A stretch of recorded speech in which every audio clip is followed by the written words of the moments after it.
When David's time to die approached, he gave instructions to Solomon his son, saying, I am going the way of all the earth as dust to dust. Be strong, and prove yourself a man.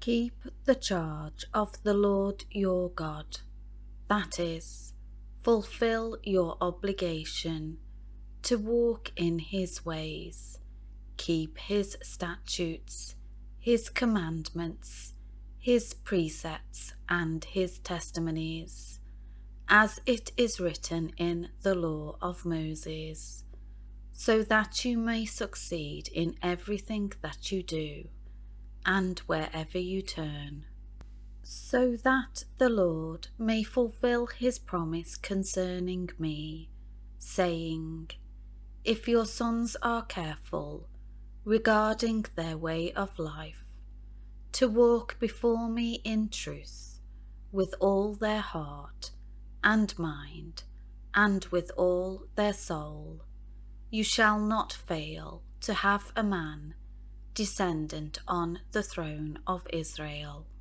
Now you also know what Joab the son of Zeruiah my sister did to me, and what he did to the two commanders of the armies of Israel, to Abner the son of Ner, and to Amasa the son of Jether, both of whom he murdered, avenging the blood of war in a time of peace. And he put the innocent blood of war of Abner and Amasa on his belt that was around his waist, and on his sandals on his feet. So act in accordance with your wisdom, but do not let his grey head go down to Sheol, the place of the dead, in peace. But be gracious and kind to the sons of Barzillai the Gileadite, and let them be among those who have the honour to eat at your table. For they met me with kindness when I fled from your brother Absalom. And look, you have with you Shimei the son of Gera, the Benjamite of Bahurim. He is the one who cursed me with a sinister curse the day I went to Mahanaim. But he came down to meet me at the Jordan on my return, and I swore to him by the Lord, saying, I will not put you to death with the sword. But now do not let him go unpunished, for you are a wise man, and you will know what to do to him, and you will bring his grey head down to Sheol, covered with blood. So David lay down with his fathers in death, and was buried in the city of David. The time that David reigned over Israel was 40 years. He reigned 7 years in Hebron, and 33 years in Jerusalem. Then Solomon sat on the throne of David his father, and his kingdom was firmly established. Now Adonijah, the son of David and Haggith, came to Bathsheba, the mother of Solomon. She said, Do you come in peace? And he said, In peace. Then he said, I have something to say to you. And she said, Speak. So he said, You know that the kingdom belonged to me as the eldest living son, and all Israel looked to me and expected me to be king. However, the kingdom has passed from me and became my brother's, for it was his from the Lord. So now I am making one request of you. Do not refuse me. And she said to him, Speak. He said, Please speak to King Solomon, for he will not refuse you. Ask that he may give me Abishag, the Shunammite, as a wife. Bathsheba replied, Very well, I will speak to the king for you. So Bathsheba went to King Solomon to speak to him for Adonijah. And the king rose to meet her, bowed before her, and sat down on his throne. Then he had a throne set for her, the king's mother, and she sat on his right. Then she said, I am making one small request of you. Do not refuse me. And the king said to her, Ask, my mother, for I will not refuse you.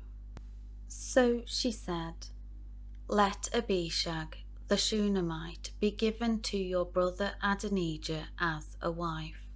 King Solomon answered and said to his mother, And why are you asking for Abishag the Shunammite for Adonijah? Ask for the kingdom for him also, since he is my older brother. Ask it for him, and for Abiathar the priest, and Joab the son of Zeruiah his supporters. Then King Solomon swore by the Lord, saying, May God do the same to me, and more also, if Adonijah has not requested this deplorable thing against his own life. So now, as the Lord lives, who has established me, and set me on the throne of David my father, and who has made me a house, as he promised, Adonijah shall indeed be put to death today. So King Solomon sent Benaiah, the son of Jehoiada, and he struck Adonijah, and he died. Then the king said to Abiathar the priest, Go to Anathoth, to your own fields, for you certainly deserve to die. But I will not put you to death this day, because you carried the ark of the Lord God before my father David, and you suffered everything that my father endured. So Solomon dismissed Abiathar, a descendant of Eli, from being priest to the Lord, fulfilling the word of the Lord, which he had spoken concerning the house, descendants of Eli in Shiloh. Now the news reached Joab, for Joab had supported and followed Adonijah, although he had not followed Absalom. So Joab fled to the sacred tent of the Lord, and took hold of the horns of the altar to seek asylum. King Solomon was told that Joab had fled to the tent of the Lord, and was at that moment beside the altar. Then Solomon sent Benaiah, the son of Jehoiada, saying, Go, strike him down. So Benaiah came to the tent of the Lord, and told Joab, This is what the king commands. Come out of there. But Joab said, No, for I will die here. Then Benaiah brought word to the king again, saying, This is what Joab said, and this is how he answered me.